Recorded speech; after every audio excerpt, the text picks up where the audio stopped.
जब ये कहा जाता है मांगा था क्या हम सामंतशाही हैं क्या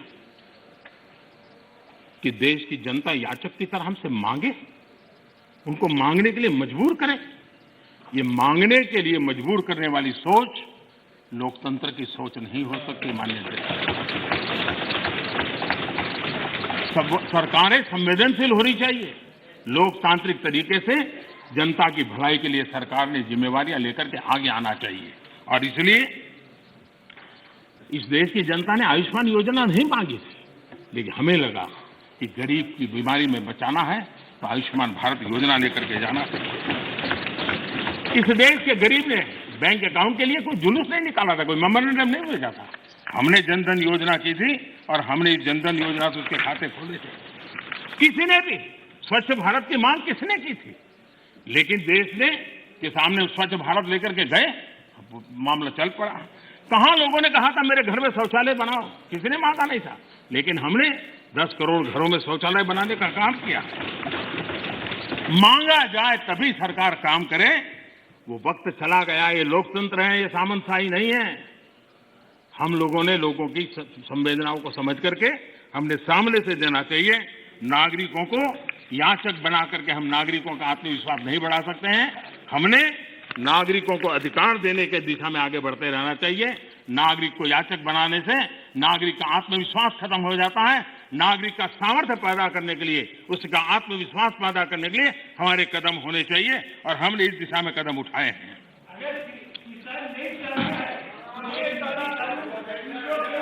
सरकार, एक मिनट दादा, अरे सुनो दादा, अरे दादा वही मैं कह रहा हूं, दादा मैं वही कह रहा हूं। जो नहीं चाहता है वो उसका उपयोग न करे, उसके पास पुरानी व्यवस्था है। यही आप बुद्धिमान लोगों को इतना ही छोटा मुझे समझाना है कि उसको नहीं चाहिए तो पुरानी व्यवस्था है, पुरानी व्यवस्था चली नहीं गई है। माननीय अध्यक्ष जी, एक बात हम जानते हैं, हम सब इस बातों से, जो ठहरा हुआ पानी होता है वो बीमारी पैदा करता है। बहता हुआ पानी है जो जीवन को भर देता है, उमंग से भर देता है। जो चलता है चलता रहे, चलने दो, अरे यार कोई आएगा तो करेगा, ऐसे थोड़ा चलता है। ये जिम्मेवारियां लेनी चाहिए, देश की आवश्यकता के अनुसार निर्णय करने चाहिए। स्टेटस को, देश को तबाह करने में ये भी एक मानसिकता ने बहुत बड़ा रोल किया है। दुनिया बदल रही है, कब तक हम स्टेटस को ऐसे ही करते रहेंगे तो मैं समझता हूं कि स्थितियां बदलने वाली नहीं है। और इसलिए देश की युवा पीढ़ी ज्यादा इंतजार नहीं कर सकती है। लेकिन आज मैं घटना सुनाना चाहता हूं और जरूर उससे हमें ध्यान में आए कि स्टेटस को के कारण होता क्या है। ये करीब 40-50 साल पुरानी घटना का किस्सा है। मैंने कभी किसी से सुना था, इसलिए उसकी तारीख वारीख में इधर उधर हो सकता है, लेकिन जो मैंने सुना था, जो मेरी स्मृति में है, वो मैं बता रहा हूं। 60 के दशक में तमिलनाडु में राज्य के कर्मचारियों के तनख्वाह बढ़ाने के लिए कमीशन बैठा था और राज्य के कर्मचारियों का वेतन बढ़े, इसके लिए उस कमीशन का काम था। उस कमेटी के चेयरमैन के पास एक लिफाफा आया, टॉप सीक्रेट लिखा हुआ था। उन्होंने देखा तो उसके अंदर एक अर्जी थी और उसने लिखा था कि मैं बहुत साल से सिस्टम में काम कर रहा हूं, ईमानदारी से काम कर रहा हूं, लेकिन मेरी तनख्वाह बढ़ नहीं रही है, मेरी तनख्वाह बढ़ाई जाए। ये उसने चिट्ठी लिखी थी। तो चेयरमैन ने जिसने चिट्ठी लिखी उसको लिखा, भाई तुम हो कौन, क्या है पद, क्या है वगैरह। तो उसने फिर जवाब लिखा दूसरा कि मैं सरकार में जो मुख्य सचिव का कार्यालय है वहां सीसीए के पद पर बैठा हूं, मेरे पास सीसीए के पद पर मैं काम कर रहा हूं। तो इनको कहा भाई ये सीसीए क्या होता है, कुछ पता तो है नहीं, ये सीसीए कौन होता है। तो उन्होंने दोबारा चिट्ठी लिखी, भाई हमारे तो पूरे उसमें सीसीए शब्द हमने कहीं देखा नहीं, पढ़ा नहीं, ये है क्या, हमें बताओ। तो उसने कहा साहब मैं बंधा हुआ हूं, कि 1975 के बाद ही इसके विषय में मैं जिक्र कर सकता हूं, अभी नहीं कर सकता हूं। तो फिर चेयरमैन ने उनको लिखा कि फिर फैसला करो भाई, 75 के बाद जो भी कमीशन बैठे वहां जाना, मेरा सर क्यों खा रहे हो। तो उसको लगा ये तो मामला बिगड़ गया, तो उसको लगा तो कहना ठीक है साहब मैं बता देता हूं मैं कौन हूं। तो उसने उनको चिट्ठी लिख के बताया कि साहब मैं जो हूं वो सीसीए के पद पर कई वर्षों से काम कर रहा हूं और मुख्य सचिव के कार्यभार। तो बोले सीसीए का मतलब होता है Churchill cigar assistant, Churchill cigar assistant, ये सीसीए का पद है जिस पर मैं काम करता हूं। है क्या? तो 1940 में जब चर्चिल ब्रिटेन के प्रधानमंत्री बने थे तो त्रिची सागर हमारे यहां से सिगार जाती थी उनके लिए, और इस सीसीए जो था उसका काम था वो सिगार उनको सही पहुंची कि नहीं पहुंची इसकी चिंता करना, और इसके लिए पद बनाया गया था। वो सिगार की सप्लाई होती थी। 1945 में वो चुनाव हार गए, लेकिन फिर भी वो पद बना रहा और सप्लाई भी जारी रही। देश आजाद हो गया। देश आजाद होने के बाद इसके बाद भी माननीय अध्यक्ष जी ये पद कंटिन्यू था। चर्चिल को सिगरेट पहुंचाने की जिम्मेवारी वाला एक पद मुख्य सचिव के कार्यालय में चल रहा था, और उसने अपने लिए कुछ तनख्वाह मिले, कुछ प्रमोशन मिले, इसके लिए उसे चिट्ठी लिखी थी। अब देखिए ऐसा स्टेटस को अगर हम बदलाव नहीं करेंगे, व्यवस्थाओं को देखेंगे नहीं, तो ये उससे बड़ा क्या उदाहरण हो सकता है। मैं जब मुख्यमंत्री बना तो एक रिपोर्ट आती थी कि आज कोई बलून नहीं आया और कोई पर्चे नहीं फेंके गए। ये सेकंड वर्ल्ड वॉर के समय शायद शुरू हुआ होगा, अभी भी वो चलता था। यानी ऐसी चीजें हमारी व्यवस्था में घुसी हुई हैं। हमें लगता है कि भाई हम रिबन काटेंगे, दिया जलाएंगे, फोटो निकल जाएगी, हमारा काम हो गया। देश ऐसे नहीं चलता है। हमने जिम्मेवारी के साथ देश में बदलाव के लिए हर प्रकार की कोशिश करनी चाहिए। गलतियां हो सकती है, लेकिन इरादा अगर नेक हो तो परिणाम अच्छे मिलते भी हैं। हो सकता है एक आध में हमें न भी मिले। आप देखिए हमारे देश में एक समय था कि किसी को अपना सर्टिफाई कराना है तो कॉर्पोरेटर काउंसिलर उसके घर के बाहर सुबह क्यों लग जाती थी, और जब तक वो थप्पा न मारे, और मजा है कि वो तो नहीं मारता था, एक लड़का बाहर बैठता था वो सिक्का मार देता था और देते। अब चल रहा था। मैंने कहा इसकी क्या मतलब है, हम भरोसा करें देश के नागरिक पर। मैंने आकर के वो एटेस्ट करने वाली सारी प्रथा को खत्म कर दिया, देश के लोगों को लाभ हुआ। हमने बदलाव के लिए काम करना चाहिए, सुधारों के लिए काम करना चाहिए। अब हमारे यहाँ इंटरव्यू होते थे, मैं अभी भी हैरान हूं जी। एक व्यक्ति एक दरवाजे से अंदर आता है, 3 लोगों की पैनल बैठी है, उसका मुंह देखने नाम भी पूरा पूछते नहीं, 30 सेकंड में निकल जाता है हजारों, और वो इंटरव्यू कॉल होता है और फिर ऑर्डर दिए जाते हैं। हमने कहा भाई क्या मतलब है, उसका जो एजुकेशन क्वालिफिकेशन है उसके सारे इकट्ठा करो, मेरिट के आधार पर कंप्यूटर को पूछो, वो जवाब दे देगा। ये तीसरे और चौथे श्रेणी के लोगों के लिए इंटरव्यू का क्या जमाल बनाया हुआ है। और लोग कहते थे भाई सिफारिश के बिना नौकरी नहीं मिलेगा, हमने खत्म कर दिया। मैं समझता हूं कि देश में हम चीजों को बदलने से, असफलता के डर से अटक के रहना, ये कभी भी किसी का भला नहीं करता है। हमने बदलाव करने चाहिए और बदलाव करने का प्रयास हम करते हैं। माननीय अध्यक्ष जी, हमारे यहाँ खेती, हमारे यहाँ किसानी एक प्रकार से हमारी संस्कृति की मुख्य धारा का हिस्सा रही है। एक प्रकार से हमारी संस्कृति के प्रवाह के साथ हमारी किसानी जुड़ी हुई है। हमारे ऋषियों ने, मुनियों ने इस पर बहुत कुछ लिखा हुआ है, ग्रंथ अवेलेबल है हमारे यहाँ कृषि के संबंध में, बहुत सारे उत्तम अनुभव भी हैं। और हमारे यहाँ राजा भी खेतों में हल चलाते थे। जनक राजा की बात तो हम जानते हैं, कृष्ण भगवान के भाई बलराम की बात हम जानते हैं। कोई भी बड़ा परिवार होगा, हमारे यहाँ किसानी और खेती, ये हमारे देश में सिर्फ कल्टीवेशन ऑफ क्रॉप नहीं, हमारे यहाँ एग्रीकल्चर एक प्रकार का समाज जीवन के कल्चर का हिस्सा रहा हुआ है, और उसी हिस्सों को लेकर के हम करें। और ये हमारी संस्कृति है, हमारे पर्व हो, त्योहार हो, हमारे गीत हो, सब चीजें फसल बोने के समय के साथ या फसल काटने के साथ जुड़ी हुई रहती है। ये हमारी यहाँ परंपरा रही है। हमारे जितने लोकगीत हैं वो भी किसानी से जुड़े हुए होते हैं, फसल से जुड़े। हमारे त्योहार भी उसी से जुड़े हुए रहते हैं। और इसलिए, और हमारे देश की विशालता देखिए, हमारे यहाँ किसी को आशीर्वाद देते हैं, शुभकामना देते हैं तो उसके साथ धन धान्य शब्द उपयोग करते हैं। धन धान्य, धन और धान्य को हमारे यहाँ अलग नहीं करते हैं। सिर्फ धान्य भी नहीं बोलता है कोई, सिर्फ धन भी नहीं होता, धन धान्य बोला जाता है। हमारे यहाँ धान्य का ये मूल्य, ये महत्व समाज जीवन का हिस्सा है। और जो स्थितियां बदली हैं तो हमने भी उसको फिर से एक पटरी पर लाने के लिए प्रयास करने की आवश्यकता है। राज्यसभा के अंदर मैंने विस्तार से छोटे किसानों के संबंध में बात कही है। और देश का 80-85% वर्ग, इसको हम उपेक्षित रख करके देश का भला नहीं कर सकते हैं। हमने उसके लिए कुछ सोचना ही होगा और बड़ी नक्करता के साथ हमने सोचना होगा। और मैंने गिन करके बताया है कि छोटे किसानों की कैसी उपेक्षा हुई है, किसानों के नाम पे हुई है। उसमें एक बदलाव बहुत जरूरी है। और आपको भी, ये छोटा किसान जाग जाएगा तो जवाब आपको भी देना पड़ेगा, ये मैं पूरी तरह समझता हूं। हमारे यहां जैसे जैसे आबादी बढ़ रही है, जमीन का टुकड़ा छोटा होता जा रहा है, परिवार के अंदर जमीन जो है बढ़ जाती है।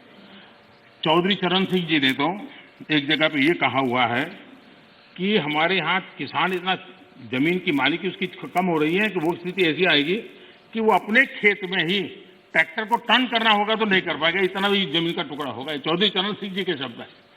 तो ऐसी जब चिंता हमारे इन महापुरुषों ने हमारे सामने की है तो हमें भी तो कुछ न कुछ व्यवस्थाएं करनी होगी।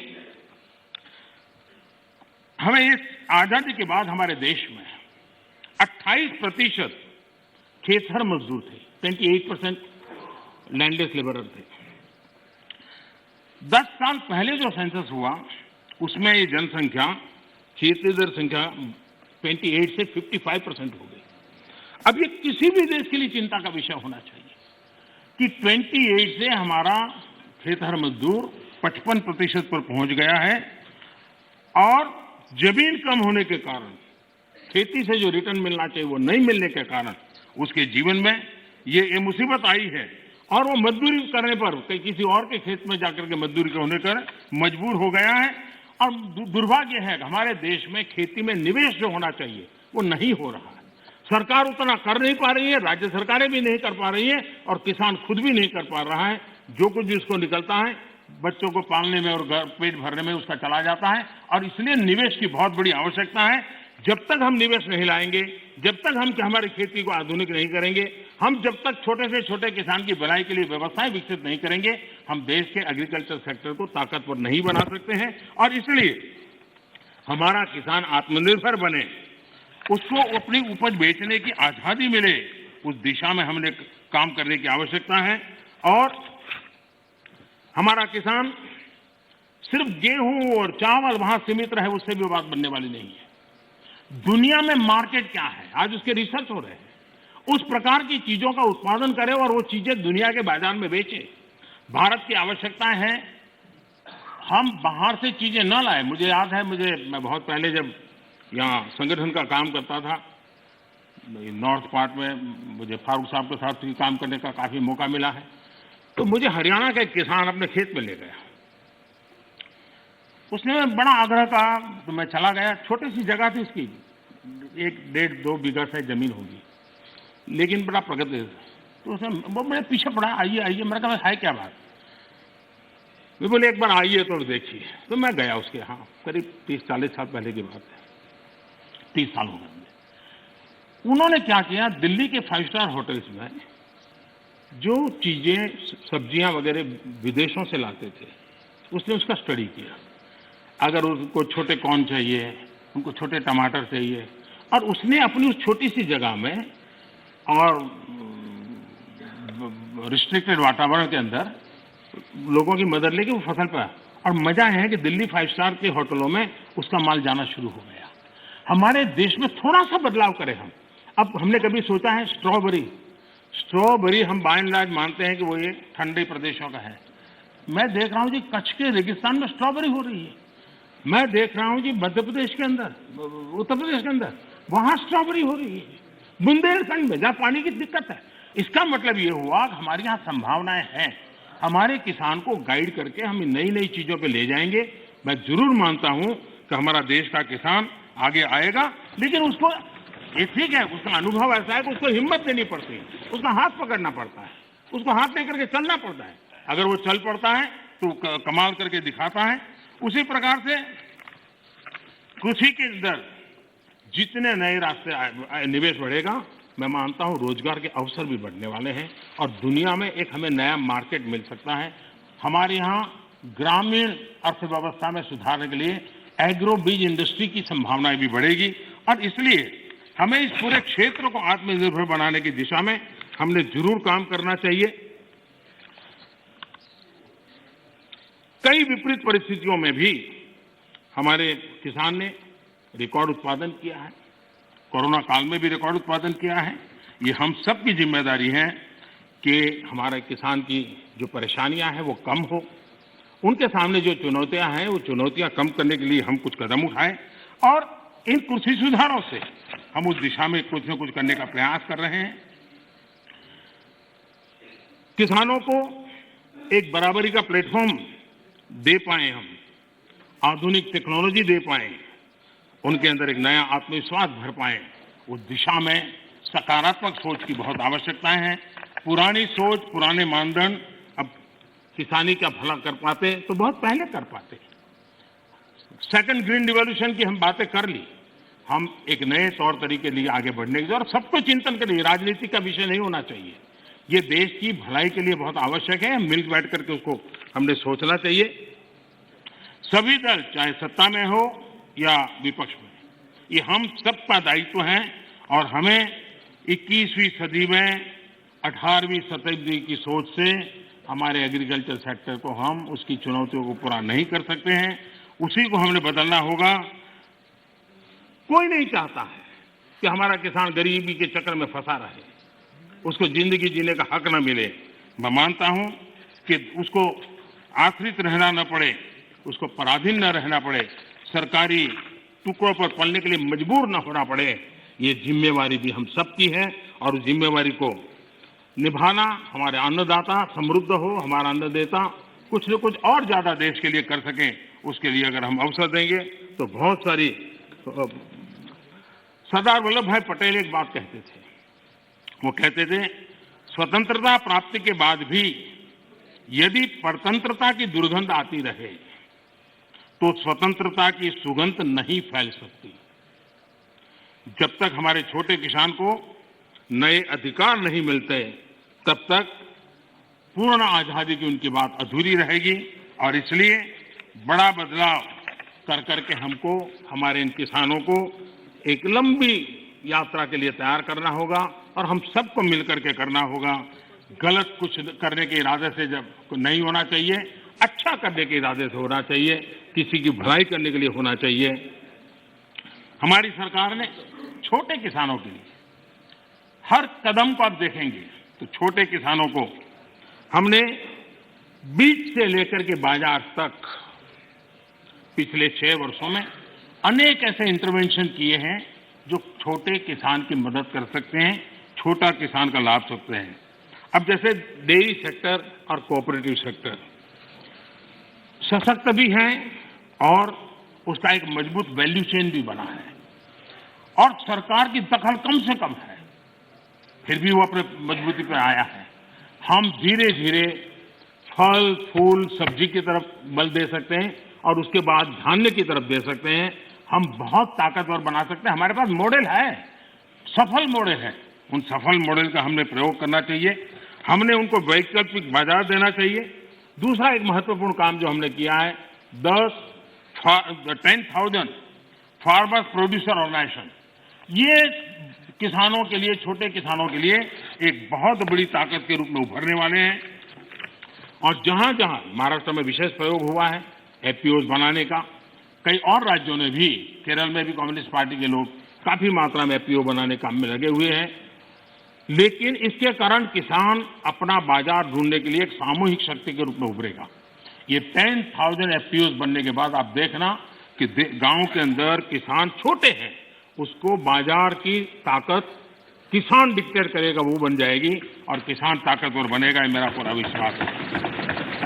इन एफपीओ के माध्यम से बैंक से पैसा भी मिल सकता है, वो छोटे छोटे भंडारण की व्यवस्था कर सकता है, अगर वो थोड़ी ताकत ज्यादा इकट्ठी करे तो छोटे छोटे कोल्ड स्टोरेज भी बना सकता है।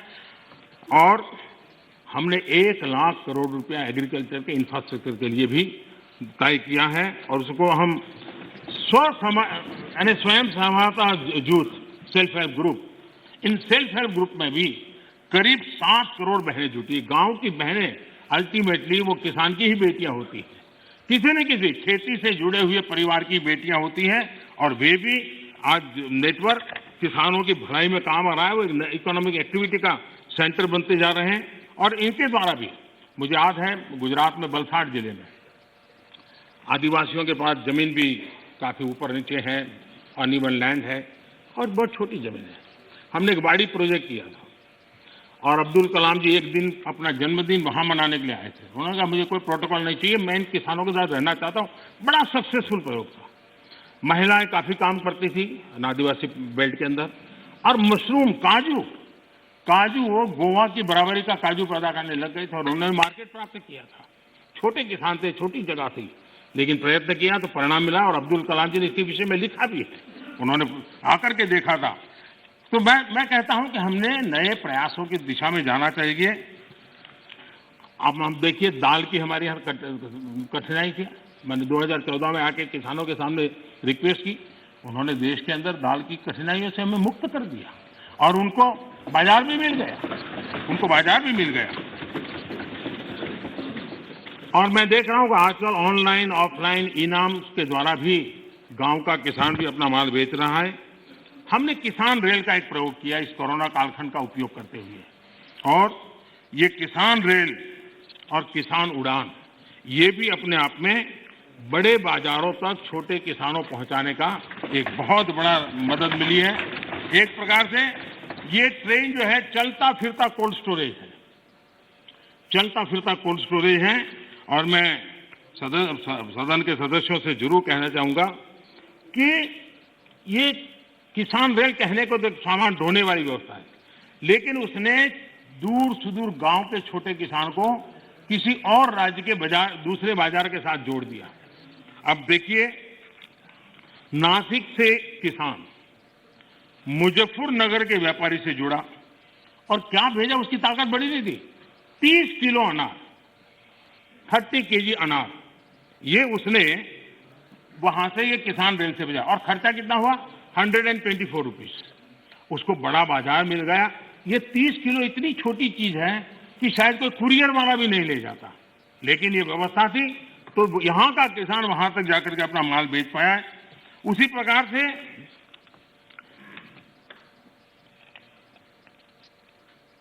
जो भी उसको सुविधा मिलती है, वो चाहे अंडे, मैंने देखा है कि एक अंडे किसी ने भेजे और अंडे भी उसको 60 रुपया खर्चा हुआ भेजने का, और उसके अंडे पहुंच गए, समय पर पहुंच गए, उसका माल बिक गया। देवलाली का एक किसान 7 केजी उसकी कीवी, उसको उसने दानापुर भेजी। भेजने का खर्चा 62 रुपीज हुआ, लेकिन उसको 7 किलो की कीवी का अच्छा बाजार मिला और दूसरे राज्य से जाकर के मिला। किसान रेल लगती छोटी बात है, लेकिन कितना बड़ा परिवर्तन कर सकती है, इसका हम नमूना देखते हैं। माननीय अध्यक्ष जी, चौधरी चरण सिंह जी ने एक किताब लिखी है, भारत की अर्थनीति।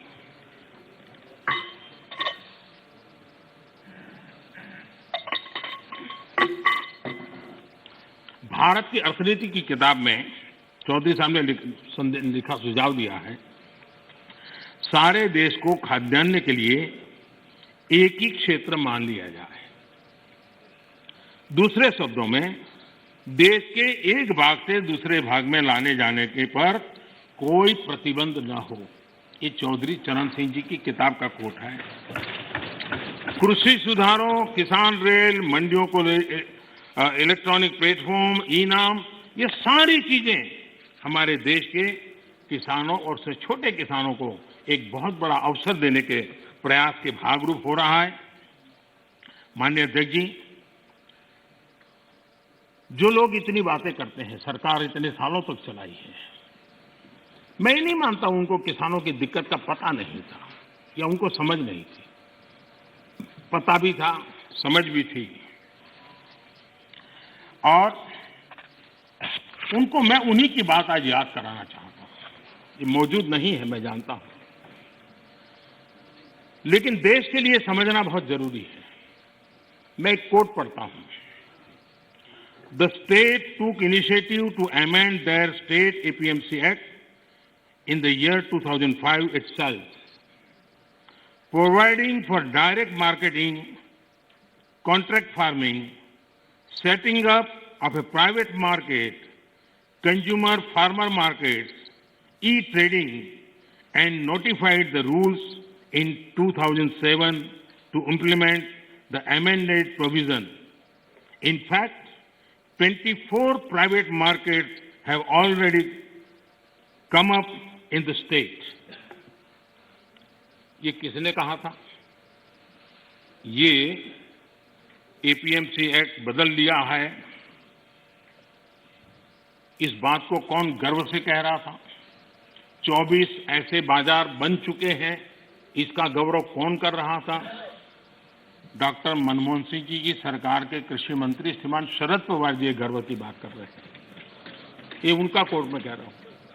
अब आज एकदम से उल्टी बात कर रहे हैं, और इसलिए शक होता है कि आखिरकार आप किसानों को भ्रमित करने के लिए रास्ता क्यों चुना है?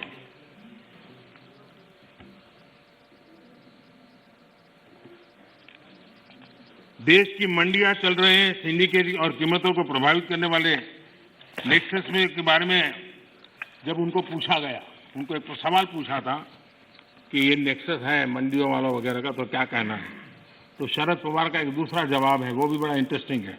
उन्होंने कहा था, किसानों के बचाव के लिए ही तो एपीएमसी रिफॉर्म को प्रमोट किया जा रहा है, ताकि किसानों को एपीएमसी मंडियों का विकल्प मिले। जब ज्यादा व्यापारी रजिस्टर होंगे तब स्पर्धा बढ़ेगी और मंडी में सांठगांठ इससे खत्म होगी। ये बात उन्होंने कही है, और इसलिए मैं समझता हूं कि इन बातों को हमने समझना होगा।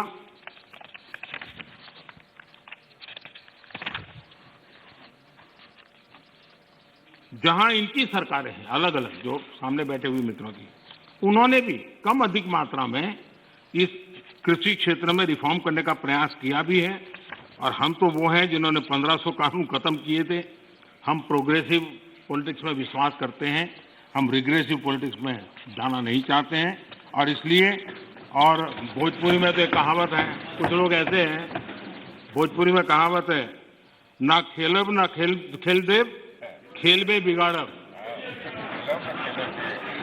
न खेलूंगा न खेलने दूंगा, मैं खेल को बिगाड़ के रखूंगा।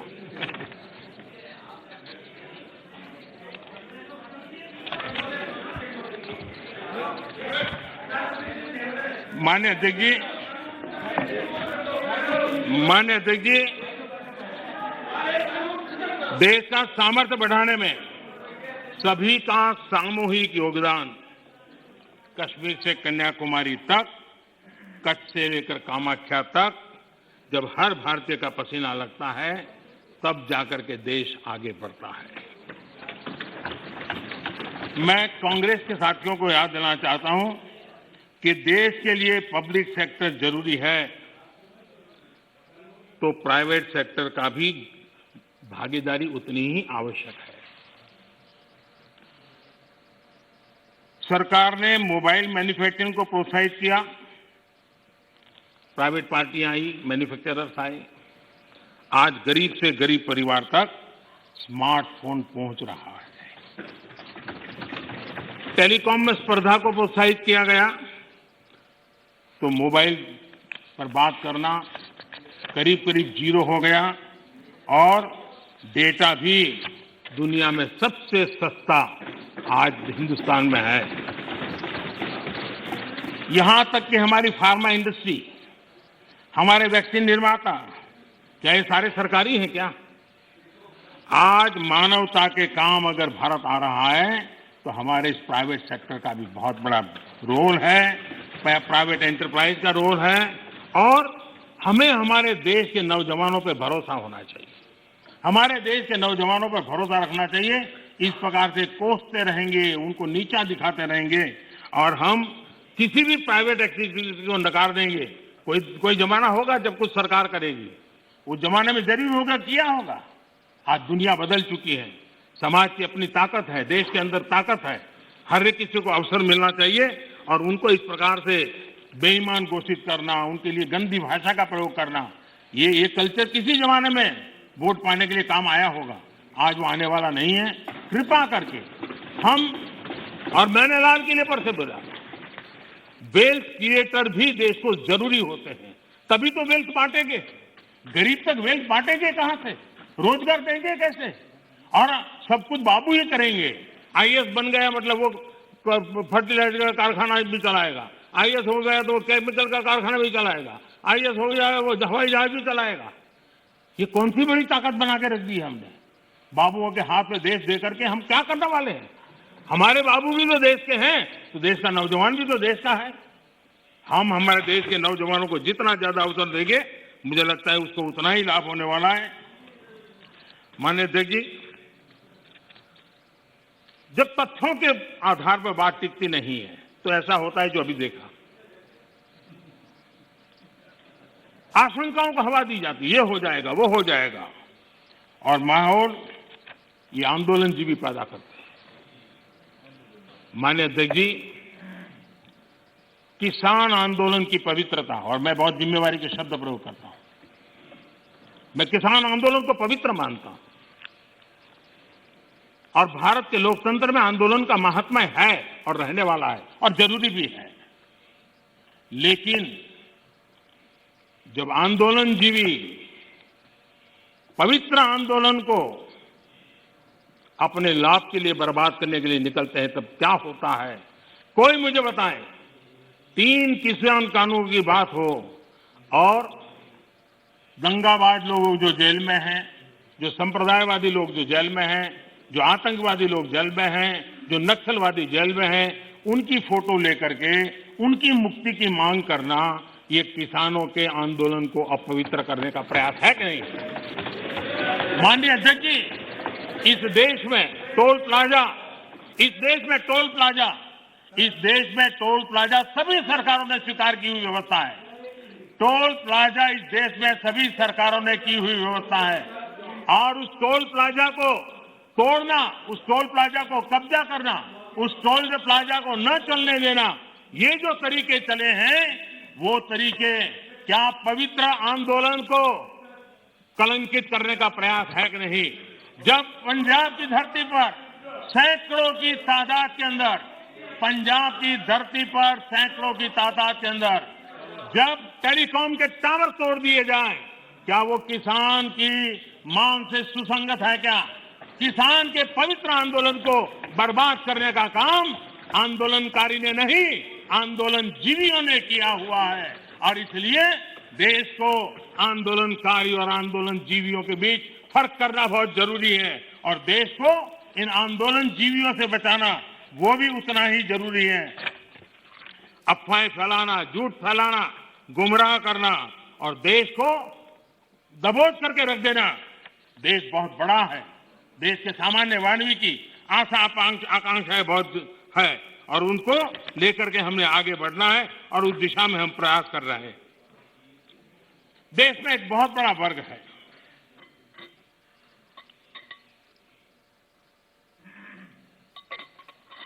ये वर्ग, उनकी एक पहचान है टॉकिंग द राइट थिंग्स, यानी हमेशा सही बात बोलना।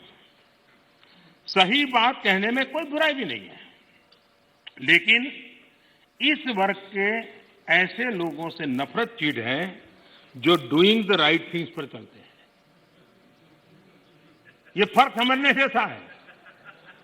टॉकिंग द राइट थिंग्स इसकी वकालत करने वाले जब डूइंग द राइट थिंग की बात आती है तो उसी के सामने खड़े हो जाते हैं। ये चीजों को सिर्फ बोलने में विश्वास करते हैं, अच्छा करने में उनका भरोसा ही नहीं है। जो लोग इलेक्टोरल रिफॉर्म की बात करते हैं, वन नेशन वन इलेक्शन, उसकी जब बात आती है तो विरोध में खड़े हो जाते हैं। यही लोग जब जेंडर जस्टिस की बात आती है तो बढ़ चढ़ करके बोलते हैं, लेकिन अगर ट्रिपल तलाक खत्म करने की बात करते हैं तो विरोध में खड़े हो जाते हैं। ये एनवायरमेंट की बात करते हैं, लेकिन हाइड्रो पावर या न्यूक्लियर पावर, उसके सामने जाकर के झंडे लेकर के खड़े हो जाते, होना नहीं चाहिए, इसके लिए आंदोलन चलाते हैं। तमिलनाडु तो उसका भुक्तभोगी है। उसी प्रकार से जो दिल्ली में पॉल्यूशन को लेकर के कोर्ट में जाकर के रीट करते हैं, अपील करते हैं, पीआई करते हैं, दिल्ली के लोग, वही लोग पराली जलाने वालों के समर्थन में जाके खड़े हो जाते। तब समझ नहीं आता है कि किस प्रकार से इस देश को गुमराह करने का इन लोगों का प्रयास है, और उसको देश ने समझने की जरूरत है। मैं देख रहा हूं कि 6 साल में विपक्ष के मुद्दे कितने बदल गए हैं। हम भी कभी विपक्ष में थे, लेकिन हम जब भी विपक्ष में थे तो आपने देखा होगा देश के विकास के मुद्दों को लेकर के, भ्रष्टाचार के मुद्दों को लेकर के हम शासन में बैठे हुए लोगों को घेरते थे, हम आवाज उठाते थे, हम प्रयास करते थे। मैं हैरान हूं, आजकल विकास के मुद्दे की चर्चा ही नहीं करते। मैं इंतजार करता हूं कि ऐसे मुद्दे उठाए ताकि हमको कुछ कहने का मौका मिले कि भाई हम क्या कर रहे हैं, लेकिन वो हमारे मौका ही नहीं, क्योंकि इनके पास इन मुद्दों पर बोलने के लिए कुछ रहा नहीं है। और इसलिए न वो कितनी सड़कें बनी पूछते हैं, न कितने पुल बने पूछते हैं, न बॉर्डर मैनेजमेंट में क्या हुआ है, कितनी पटरियां बिछी, इन सारे विषयों पर उनको चर्चा करने में इंटरेस्ट नहीं है। माननीय अध्यक्ष जी, 21वीं सदी में इंफ्रास्ट्रक्चर का बहुत बड़ा महत्व है, और भारत को आगे जाना है तो इंफ्रास्ट्रक्चर पर बल देने की बहुत जरूरत है। और आत्मनिर्भर भारत के रोड मैप के लिए इंफ्रास्ट्रक्चर पर बल देना इस समय की मांग है, और हम सबको इसको स्वीकार करना होगा। इंफ्रास्ट्रक्चर मजबूत होगा तभी देश की गति भी तेज होने वाली है, उसकी दिशाएं भी व्यापक होने वाली हैं, और इसलिए हमने प्रयास करना चाहिए। और इंफ्रास्ट्रक्चर का मतलब है गरीब के लिए, मध्यम वर्ग के लिए अनेक नई संभावनाओं को इंफ्रास्ट्रक्चर जन्म देता है, नए अवसरों को जन्म देता है, रोजगार के लिए नए अवसर लेकर के आता है, इकोनॉमी को मल्टीप्लायर इफेक्ट करने की उसकी ताकत रहती है, और इसलिए हमने इस बात को बल देने की जरूरत है। इंफ्रास्ट्रक्चर का मतलब वोट बैंक के अवसर नहीं होता है, कागज पे घोषित कर देना कि ये रोड बनेगा, एक चुनाव जीत लो, दूसरी बार वहां जाके सफेद पट्टी कर लो, दूसरा चुनाव जीत लो, तीसरी बार जाकर वहां थोड़ी मिट्टी डाल दो। तो ये इस काम के लिए नहीं है, ये सचमुच में जीवन बदलने के लिए और सब व्यवस्थाओं को बदलने के लिए इंफ्रास्ट्रक्चर को हमने बल देने की आवश्यकता है। 110 लाख करोड़ रुपए की योजना के साथ हमने बजट में अभूतपूर्व खर्च के साथ आगे बढ़ने की दिशा में हम चल रहे हैं। देश के 27 शहरों में मेट्रो ट्रेन, 6 लाख से ज्यादा गांवों में तेज इंटरनेट, बिजली के क्षेत्र में हम वन नेशन वन ग्रिड इस कंसेप्ट को साकार करने में सफल हुए हैं। सोलर पावर सहित रिन्यूएबल एनर्जी के मामले में आज दुनिया के 5 टॉप देशों के अंदर भारत ने अपनी जगह बना ली है।